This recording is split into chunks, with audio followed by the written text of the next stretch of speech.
Tonight's topic is closing techniques, and I'm going to talk about these techniques in a very broad sense. We're going to cover a lot of different individual techniques, but before I get into those techniques, it's important to just say a few words about closing in general, right?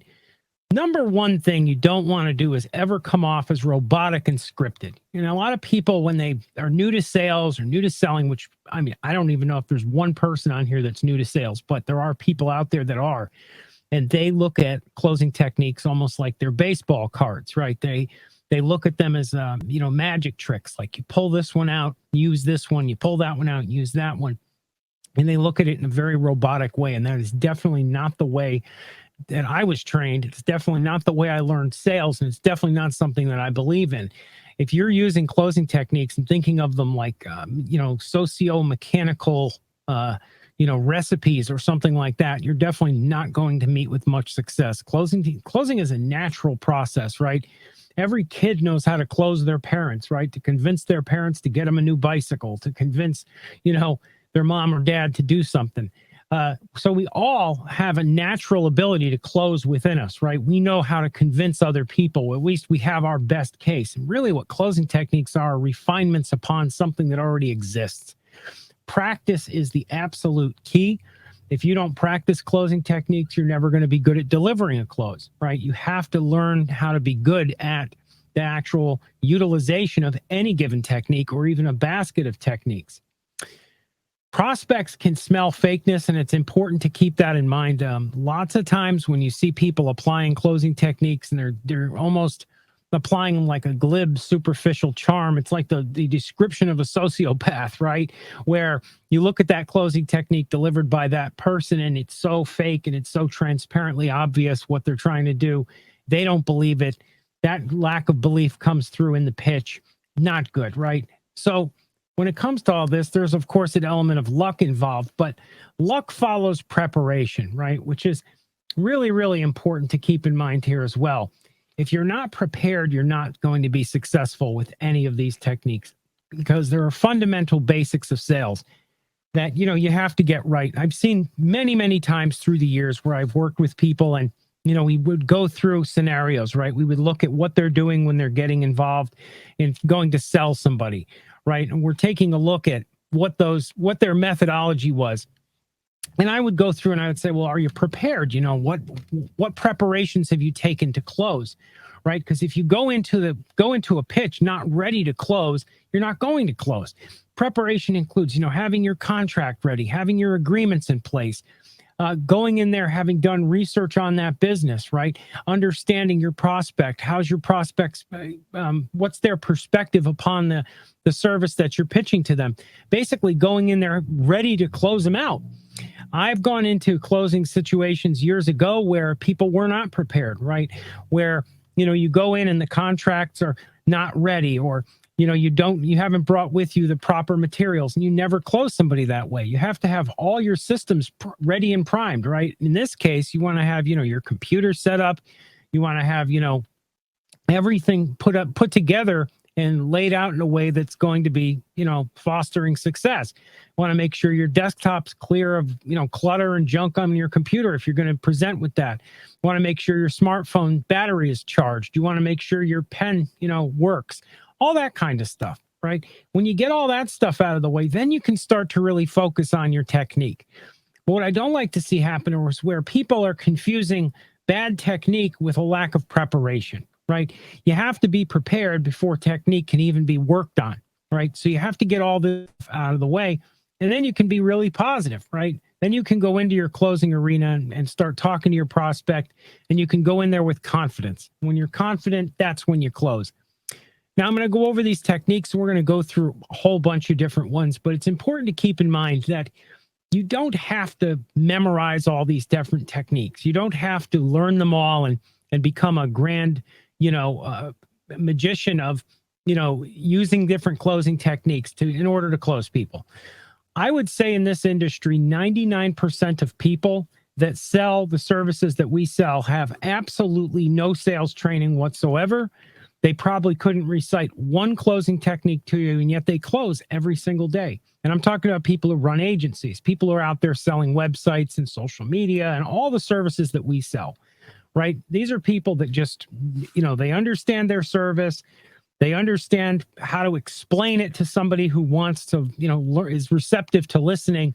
And they don't go in with a closing technique, yet they're successful. So you're going to be so much further ahead of those people if you can, muster the ability to look at what you're selling and look at the value proposition of that service and look at the problem it solves.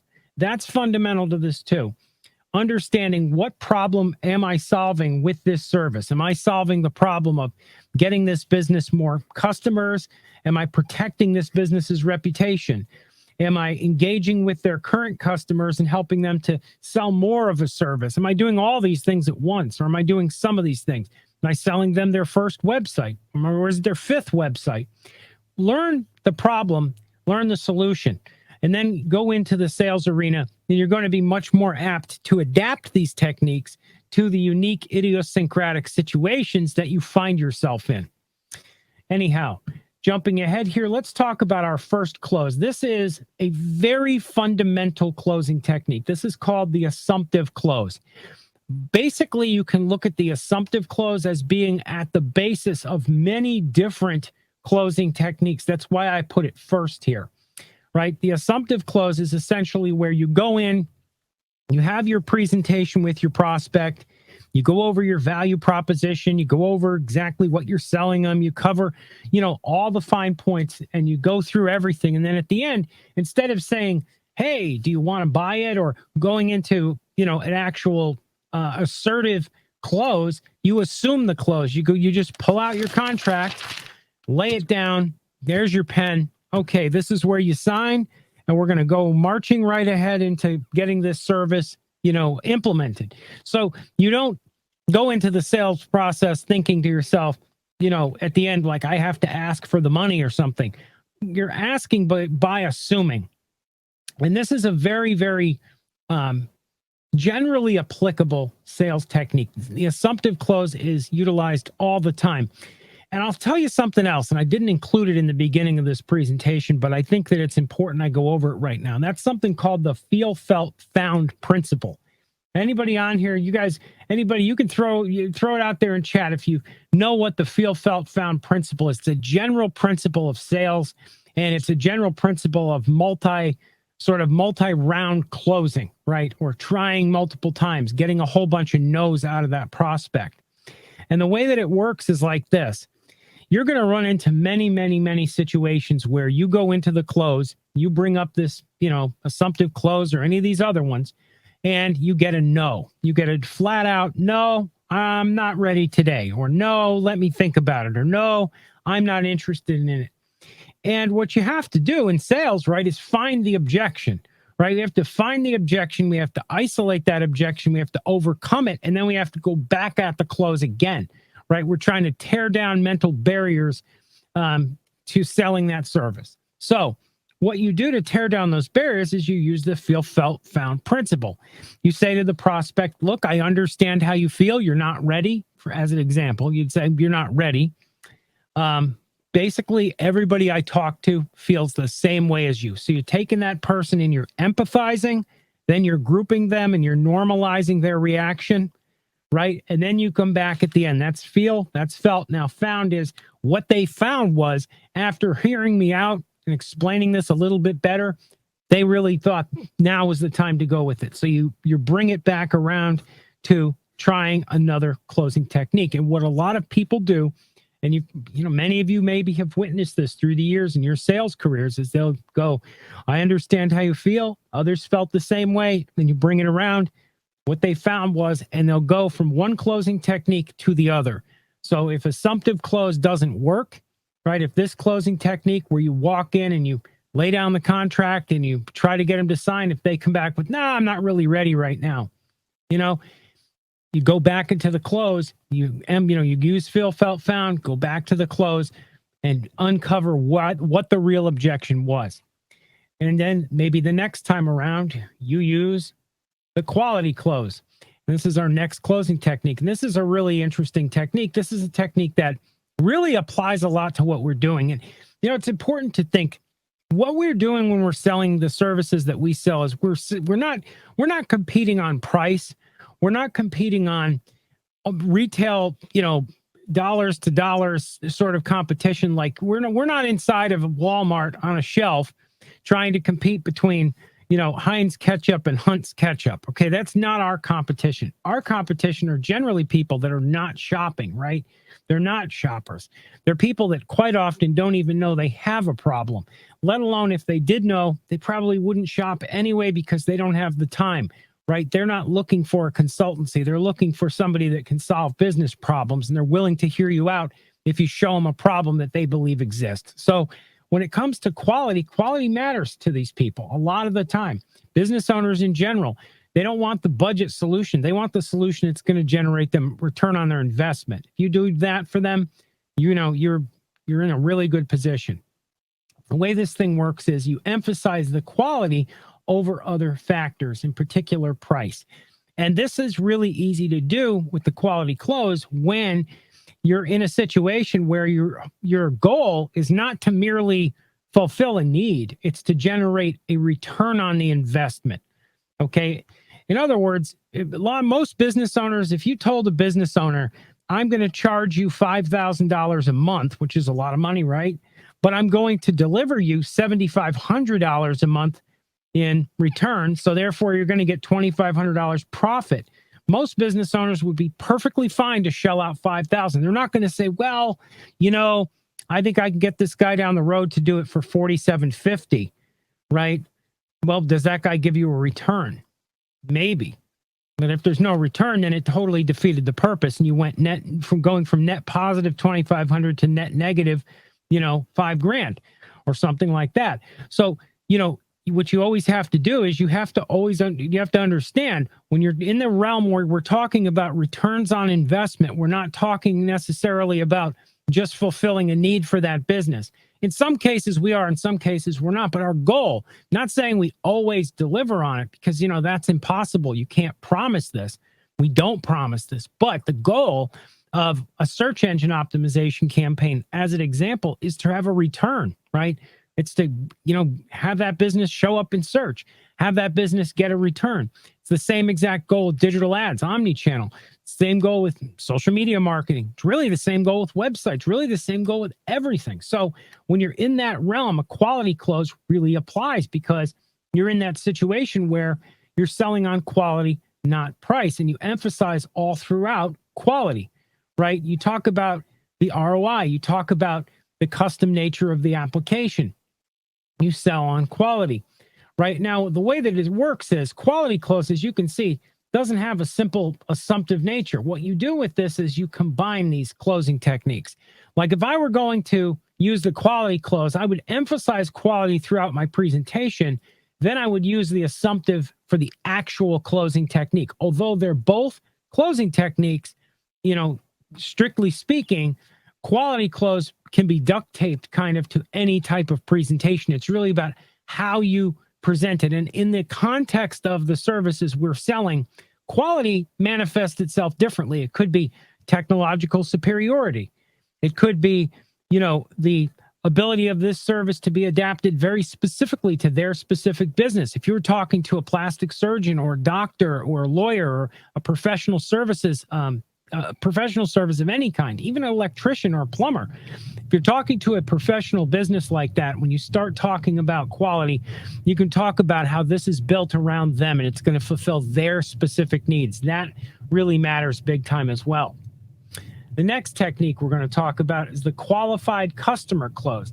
This closing technique is one that works for a ton of different services, but it can really be applied here. And that's you basically tell the business owner that you're not everybody can buy that service, right?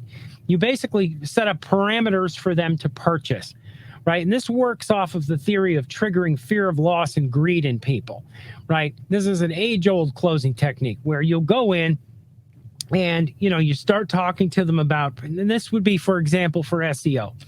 Say that they're in a strip mall, right? And say that it's a dentist.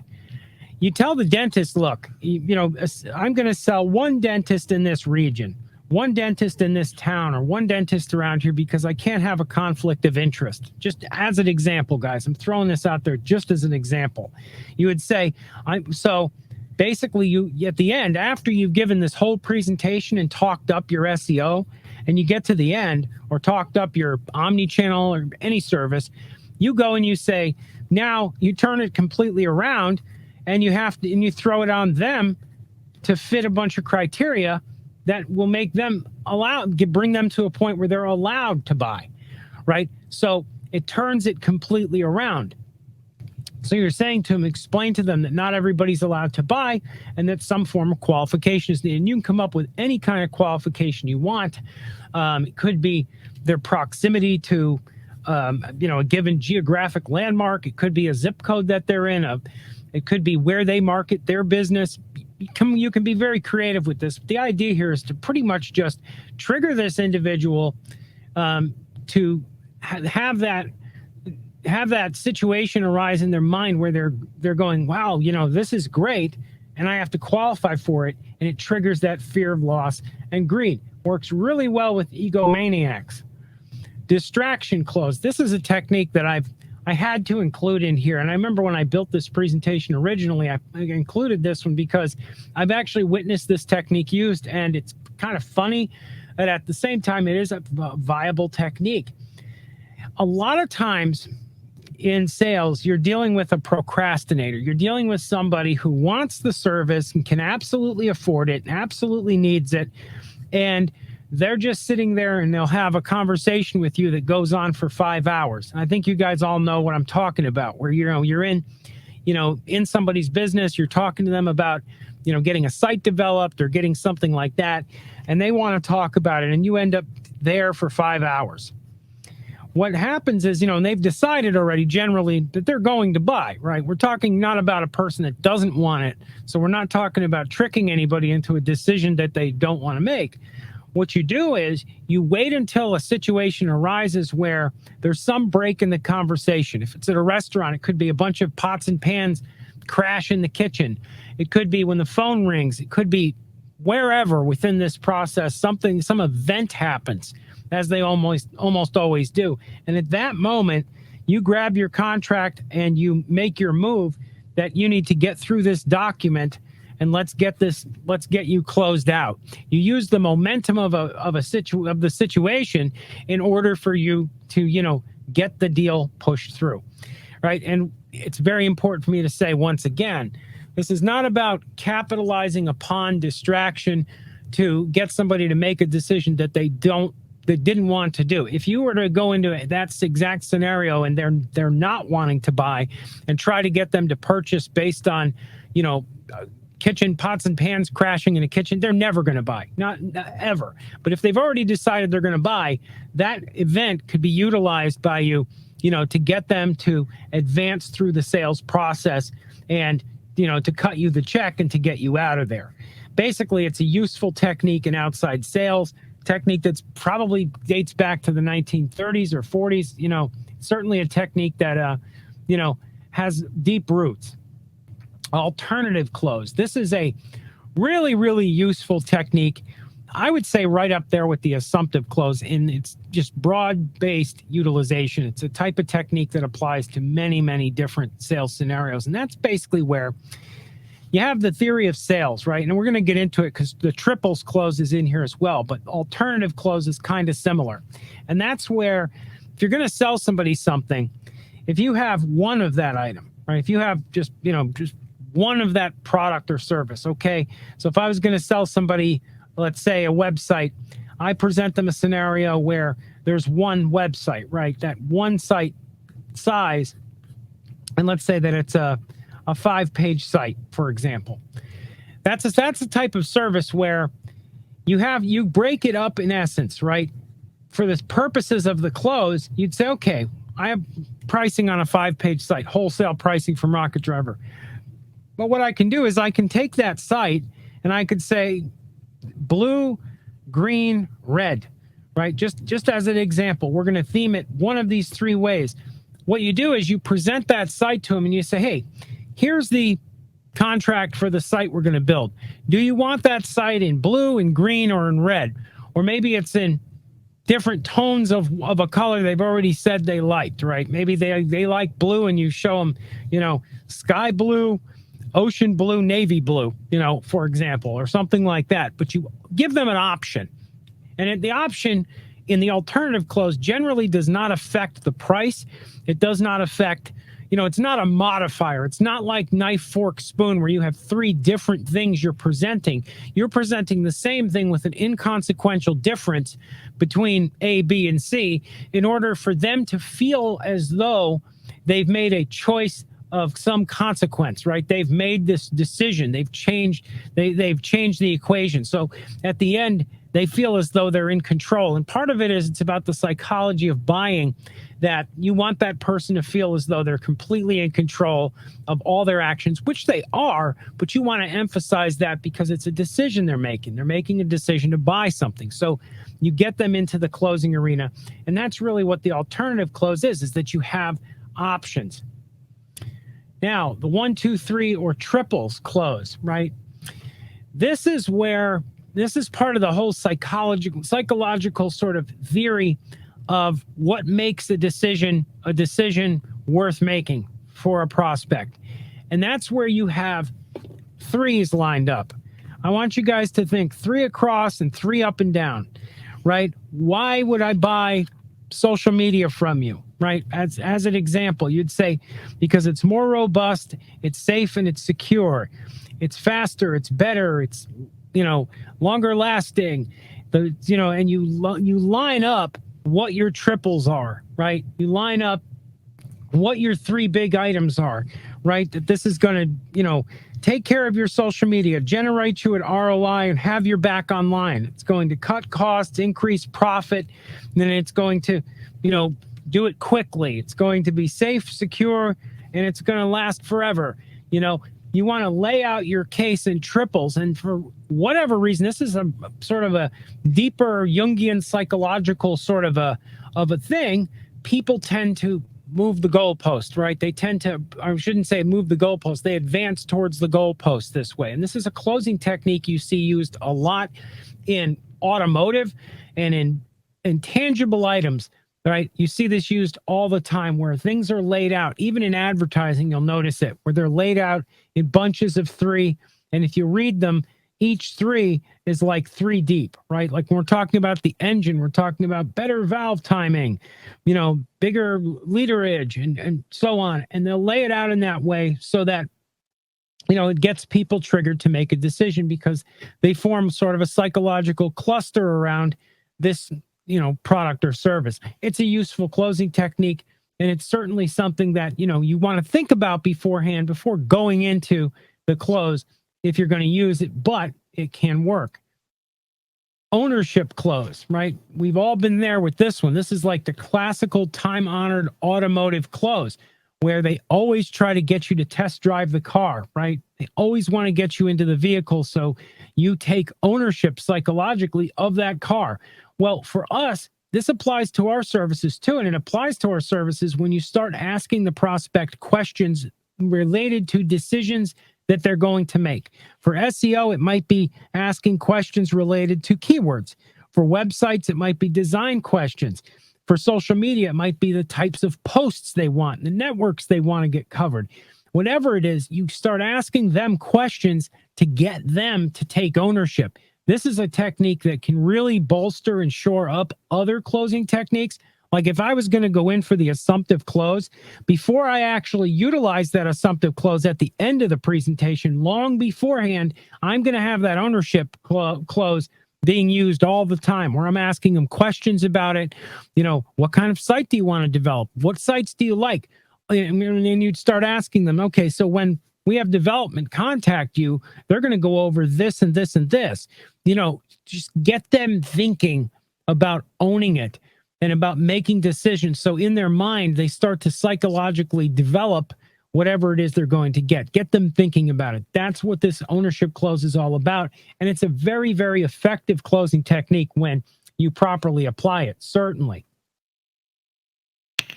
The yes, yes close. This is a really good closing technique as well. And this is where you get a person agreeing with you.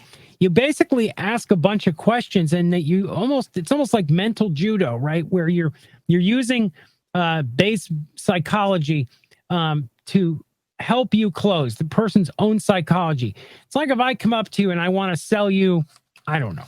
Let's say if I wanted to sell you a website, for example. I would ask you questions that you're going to answer affirmatively, right? I'd say, your old website, this is after you've pitched them a bit. You tell them, now I've proven to you, right, that your old website definitely needs to be replaced. And you'd show them that. They go, yes. You say, and I've shown you that the sites we develop, they're quality, right? And they'd say, yes. You go, okay. Now, then this is the decision that's really kind of already been made. You need a new website. Yes. And you can afford the one that I'm going to sell you, right? Yes. You get them to advance into the close themselves. You use their own words. You get them agreeing with you. And you do this by asking questions that are, not preposterous, right? Questions that can easily and readily be proven. And this is really useful when you're having a fact-based sort of closing technique. When you're dealing with analytical kinds of people, right? And they're out there, right? We've all dealt with them. People are very analytical. They want to buy based on facts. They want to feel that they made their decision based on cold, hard truth. Reality is just about everybody who buys it, just about anything, does so on emotion, defends with logic. But with analytical type of people, the yes, yes close is particularly effective because you get that person into the whole, they're following the logic, and the logic is leading them to buying. And that's certainly very, very powerful in many situations. Now, the next one here, this is the negativity close. And this is a closing technique that I consider a last ditch kind of technique. But the reason I had to put this here is there's literally hundreds, even thousands potentially of closing techniques. And I had to distill down and grab, some of the top ones that illustrate different sort of perspectives, because you're going to modify all these techniques. The negativity close is where you paint a very grim picture of what's going to happen if the service isn't purchased. And if you think about it as a consultant, this has to be in your repertoire, right? You don't go there right away, just like your doctor doesn't go to what's going to happen if you don't get a vaccine right away, or if you don't get treatment for an illness. They don't go there right away, but they have that because they have, you're going to encounter people that just flat out don't think they need it and ask you, what's going to happen? What happens if I don't do this? Right? For example, you encounter somebody who has a website that's not mobile friendly, right? Or you encounter somebody who has reputation damage mounting against them online and they're not doing anything about it. When you do your research, you find you've got a client or prospect where, they've got some bunch of negative reviews on Yelp for their restaurant. So you are now tasked with painting a picture of what happens should they not, follow through and do what they need to do. And in that case, that's where the negativity close comes in. And that's where you basically paint a very grim picture. And it's truth-based. I'm not advocating anybody lie, but you can paint people scenarios of what will happen. Like, say your reputation gets, decimated online. Your clients that you have now, some of them leave, some stay, but new clients don't come in. Through a process of attrition, your business gradually, gets ground down. And in 2 or 3 years, you're in a situation where the ROI on the business venture writ large is so low that you end up going bankrupt. That happens all the time. And you can show them, the evidence and fact-based stuff. You have to have that in your repertoire. It's not the first closing technique you go to. I would argue it's very powerful in very select situations, right? When you get into situations where somebody actually has a problem, I'm of a mindset that if I'm pitching somebody, if I have to give them some real hard truth, but I leave and I know what I told them was the truth, even if it was hard truth, down the line, they might call me up. But either way, I did the right thing by being honest with them and telling them what was going on. There are situations, particularly with website development, situations with reputation management, where you'll run into a situation and right there's a serious problem and you have to give this person, kind of some cold hard truth. That's the negativity close. Last one here is the discount close, and I absolutely love this technique. I want it to go from kind of a negative to a very positive closing technique. And the discount close is a very positive technique. This is the classical, time-honored closing technique of many, many movies, of, everything from Glengarry Glen Ross to Tin Men, and used all the time, all through history of sales in America and all over the world. And the discount close basically works by where you go ahead and you do a price drop and you give them a discount, right? You come in, you say you're going to sell them a search campaign, as example. If that search campaign or that website or whatever was, say you started off at $7,500, well, you give them the discount, give them $2,500 off in exchange for acting as a reference, giving you a review, etc. It works very, very well. A whole lot of deals I've closed myself personally. I did this where I would not, and I mean this, I actually genuinely mean this. I'll knock the price down if you'll act as a reference. I'll knock the price down if you'll give me a review. I'll knock the price down. And, I did this many, many times with people, right? Where I chop the price down in exchange for them going ahead and giving me, some kind of a benefit. And there's a reciprocity there. A lot of business owners respect it. A lot of business owners, they even know you're using a discount to get their business, to earn the business. And that's fine, right? There's a lot of business owners that don't want to feel like they paid full retail. They want the price to be chopped down, and that's perfectly fine. So the discount close is an incredibly, incredibly useful tool, and I've used it many times myself. Now, I'm going to talk a little bit about which one of these techniques should you use, right? Let's talk about that for a moment. I'm going to take some questions because I know that there's a lot of stuff that you guys have questions on when it comes to these techniques. You have to think of closing techniques. This is so important. And I said this at the beginning to a degree, but it's so important that you think of and you look at closing techniques and you recognize they all blend together. It is not like they exist in vacuums. Every sales presentation you watch, if you go and you watch sales presentations conducted, if you watch infomercials, if you watch just about any kind of sales, sales presentation of any kind or marketing presentation of any kind, there's a little bit of many different closing techniques in there. They're blended together. There's always some assumptive close. There's always some discount value customer close. There's always some kind of price discount. There's some negativity in just about all presentations a little bit.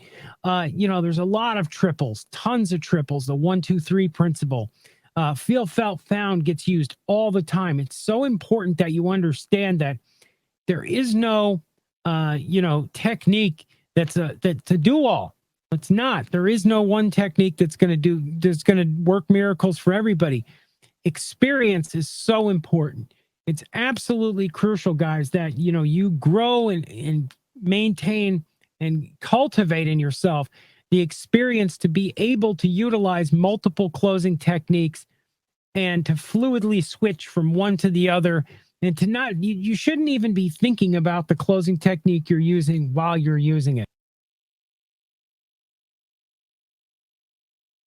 Now, guys, the other thing is, moving on from closing techniques, right?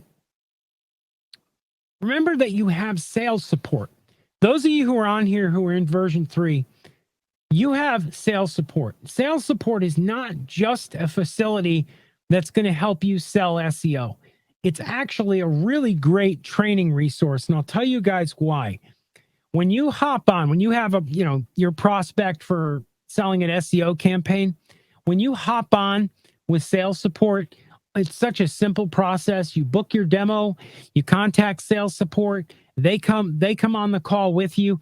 You're going to get to watch seasoned professionals that do nothing but close all day, every day in action.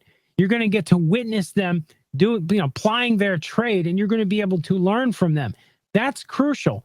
That's the kind of one-on-one training that I think it's absolutely invaluable. It's so valuable. It's something that, can teach you so much, and at the same time, and can teach you in the real world as you're making money from it. So in my mind, every single person on here, guys, tell me, how many of you had demos with sales support so far? How many people on this chat have gone ahead and just drummed up a prospect to then make an appointment and hop on with sales support? Every single person here should be able to do that. It's really not that hard. I mean, we're talking about prospecting, getting one prospect. Get yourself a demo booked with SEO, SEO sales support, and have them hop on. Pitch a deal with them. Pitch a couple deals a week. Everybody can, come on, guys. Everybody can get themselves at least a couple demos, scheduled during the week, right? If you have to cold call and do it, cold call for a day, you'll get a couple, hop on for a few hours a day, one day a week, and just utilize the resource just for the pure training of it. And, not to mention you're going to get sales, right? Because they close deals. They close them all the time. Since we implemented this, it's been like nitrous oxide in the engine here at Rocket Driver. It's been crazy, right? We've been seeing a huge uptick in sales. And of course, SEO is now, on pace to probably be our #1 service. So, certainly the sales are there and they're happening, but you guys have to utilize that resource, and don't be afraid to utilize it. You should never, ever, ever feel like this is something that, you're wasting their time or something. Not at all. It's a service, and it's there as a facility and a feature for you to help you to close business and to teach at the same time. Let's see here. My final points before I'm going to take questions, and I'll take your questions, guys, and I'm going to answer any and all questions you want to throw in chat there. Important to understand and keep in mind a couple things. Number one is that there's no right or wrong close. I've been asked many times, and I could see it in chat there, which is your favorite closing technique, Jake? I don't have a favorite. There's no right, there's no wrong closing technique. There are many different techniques. I don't have any one that I reach to. I guess I would say it would be assumptive, just because so many closing techniques are assumptive, right? The assumptive close is one that really bleeds and blends into everything else really fluidly, and I really like it for that reason. All these techniques, they're tactical, meaning that, this is stuff that you have your strategy and then you have your tactics. Your strategy, right, is to sell digital marketing services to businesses and individuals, right? That's your overall strategy. The tactics you use on a day-to-day basis, they need to be totally flexible and change with the client, with the prospect, and with the situation. Don't get too tied down to any one little technique or, method. Look at it in terms of perfecting something that, you're going to be a student of your craft your whole career, and you're going to slowly learn and refine upon what you're doing and become better and better at it as time passes. A sound strategy is whatever works. And this is a fact. There are so many people, guys. I can't tell you how many people I've met through the years that had zero sales training whatsoever, and they had sold so many people just because they were unafraid, they weren't bashful, they were willing to go out there and present and do whatever worked, and they, through a sort of organic process, they learned how to utilize their personality, their charm, their wit, their charisma, and they made sales that way, and they did so for entire careers, right? Remember, our grandparents, for example, at least mine, they didn't, Zig Ziglar was like, he didn't even exist back then. Closing techniques were, something that you go back in time really wasn't even a big thing. Let's see here. Most of the industry is not salespeople. Very important that you understand that as well, that most of this industry, there are no salespeople. Practice, of course, makes perfect. And, guys, the last point here, and it's a big one, is to focus on the here and now. What I don't like to see for you guys is I don't like to see you guys get so tied up in, the theoretical that you don't end up selling, right? Don't get tied up in theory. Don't get tied up in all these different methods. There's endless methods, endless techniques, endless things we could utilize, right, to sell, and we could study and we could get into. What's important is that you're going out and you're just doing the fundamentals, right? What's so crucial, guys, is that you're prospecting, and that you're pitching people, and that you're using the resources like sales support. Use whatever resource, right, to shamelessly pursue sales. That's what you have to do, because the second that your business starts making sales and making you money, that's the moment where it ceases to be a hobby and now it's your career, right? And that's so important. It's so important that you go ahead and you pursue sales, and that you conduct demonstrations, and that things are going on at your business on a routine basis. It almost doesn't matter what's going on, right? What matters is that there's activity, that you're getting on the phone, you're talking to people, you're pitching people, you're going out there and you're having as many at bats as possible, because that's how you're going to hit home runs. You're going to hit 0 home runs if you never go to bat. So just keep that in mind. Anyhow, guys, we're going to wrap up this evening's webinar. It was great speaking with all of you. I look forward to next week and talking to you guys. Any topic ideas, by the way, feel free to fire away. You can send me an email, jake@rocketdriver.com. Love to hear your thoughts and opinions and concerns and everything else. And I'll see you guys later. Have a good one, guys.